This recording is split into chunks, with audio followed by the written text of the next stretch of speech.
നമ്മുടെ കർത്താവിൻ്റെ ശിഷ്യത്വം ക്രൈസ്തവ ജീവിതത്തിൻ്റെ വലിയ പ്രധാനപ്പെട്ട ഒരു കാര്യമാണ്. ശിഷ്യത്വത്തിലേക്ക് വന്നത് 3 തരത്തിലാണ്. ഒന്നാമത്തേത്, കർത്താവ് നേരിട്ട് ആളുകളെ വിളിച്ച് തൻ്റെ ശിഷ്യന്മാരാക്കി.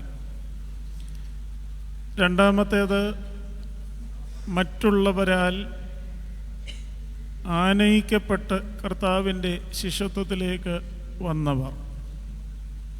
മൂന്നാമത്തേത്, സ്വയമായി കർത്തൃ ശിഷ്യത്വത്തിലേക്ക് കടന്നു വന്നവർ.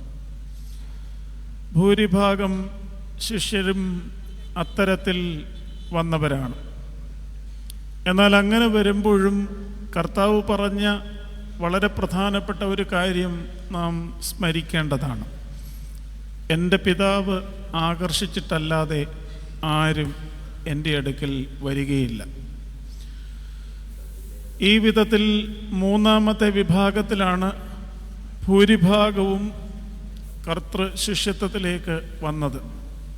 ഇന്ന് നാം വായിച്ചു കേട്ട വിശുദ്ധ എവങ്കേലിയൻ ഭാഗം വിശുദ്ധ യോഹന്നാൻ്റെ സുവിശേഷം 3-ാം അധ്യായം 1 മുതൽ 12 വരെയുള്ള വാക്യങ്ങളാണ്. അവിടെ നിക്കോദിമോസ് എന്ന് പറയുന്ന യഹൂദന്മാരുടെ ഒരു പ്രമാണി, പരീശൻ, സന്നിധി സംഘത്തിലെ അംഗം യേശുതമ്പുരാൻ്റെ ശിഷ്യത്വത്തിലേക്ക് വരികയാണ്. ആ സ്ഥാനങ്ങൾ അദ്ദേഹം വഹിച്ചിരുന്നു എന്നുള്ളത് കൊണ്ട് രാത്രിയിലാണ് യേശുതമ്പുരാനെ കാണുവാനായി ആ മനുഷ്യൻ വന്നുകൊണ്ടിരുന്നത്. എന്നാൽ നമുക്കറിയാം, ആ ബന്ധം വളർന്ന് കർത്താവിന് വേണ്ടി സന്നിധി സംഘത്തിൽ വാദിക്കുന്ന നിക്കോദിമോസിനെ നാം കാണുന്നതോടൊപ്പം കർത്താവിൻ്റെ ശവസംസ്കാരത്തിൽ യൗസേപ്പിനോട് ചേർന്ന് നിക്കോദിമോസിനെയും നാം കാണുകയാണ്. രാത്രിയുടെ മറവിൽ വന്നവൻ വെളിച്ചത്തിൽ പരസ്യമായി കർത്താവിനെ സാക്ഷിക്കുന്ന ഒരു ആത്മീക വളർച്ചയെക്കുറിച്ചാണ് നാം നിക്കോദിമോസിൽ കാണുന്നത്. അദ്ദേഹം ആദ്യം ചെയ്തത്, എനിക്ക് തോന്നുന്നു, ഒരു അന്വേഷണം ഉണ്ടായിരുന്നു അദ്ദേഹത്തിൻ്റെ ഉള്ളിൽ. പ്രത്യേകിച്ചും ഒരു യഹൂദ പശ്ചാത്തലത്തിൽ, യഹൂദ പ്രമാണി എന്നുള്ള നിലയിൽ മശിഹായെക്കുറിച്ചുള്ള അദ്ദേഹത്തിൻ്റെ അന്വേഷണം. ആ അന്വേഷണത്തിൽ അദ്ദേഹം കണ്ടെത്തിയ നസറേത്തിലെ യേശു തൻ്റെ സമൂഹത്തിൻ്റെ പ്രതീക്ഷകൾക്ക് ഒക്കെ മാറ്റുകൂട്ടുന്ന മശിഹായാണ് എന്ന് മനസ്സിലാക്കി കൂടുതൽ അടുക്കുവാനായിട്ടുള്ള ഒരു ശ്രമം നടക്കുകയാണ്. ഒരുപക്ഷേ ആത്മീക ജീവിതത്തിൻ്റെ ആദ്യപടി അതുതന്നെയാണ്. നാം എല്ലാവരും ഒരു അന്വേഷണത്തിൽ ഏർപ്പെടണം. നാം എല്ലാവരും പഠിക്കണം, നാം എല്ലാവരും വായിക്കണം, നാം എല്ലാവരും ധ്യാനിക്കണം. അത് നിക്കോദിമോസിനെ നയിച്ചത് ഒരു മധുര സംഭാഷണത്തിലേക്കാണ്.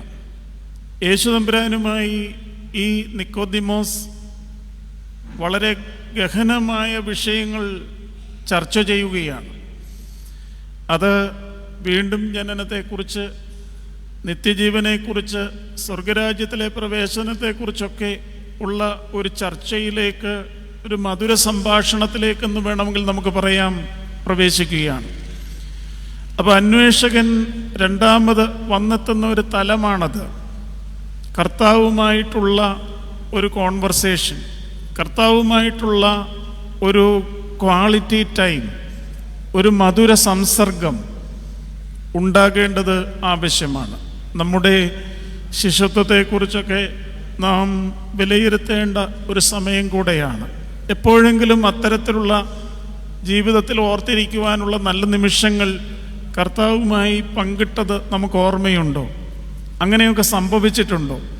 അതോ കാലങ്ങളായി ഒരു, ഇന്നലെ അച്ഛൻ ഓർമ്മിപ്പിച്ചതുപോലെ, ഒരു കൾച്ചറൽ ക്രിസ്ത്യാനിയായി, ഒരു സാംസ്കാരിക പശ്ചാത്തലത്തിൽ നിന്നുകൊണ്ട് ക്രിസ്ത്യാനിയായി ജീവിക്കുന്നതിനാണോ താല്പര്യം? അതോ അതിനങ്ങേപ്പുറത്തേക്ക് ഈ ശിഷ്യത്വത്തിൽ നമുക്ക് കർത്താവുമായിട്ടുള്ള ഒരു പേഴ്സണൽ എൻകൗണ്ടർ, വ്യക്തിപരമായ ഒരു ബന്ധവും ഒരു മധുര സംസർഗത്തിനുള്ള അവസരവും ഉണ്ടായിട്ടുണ്ടോ?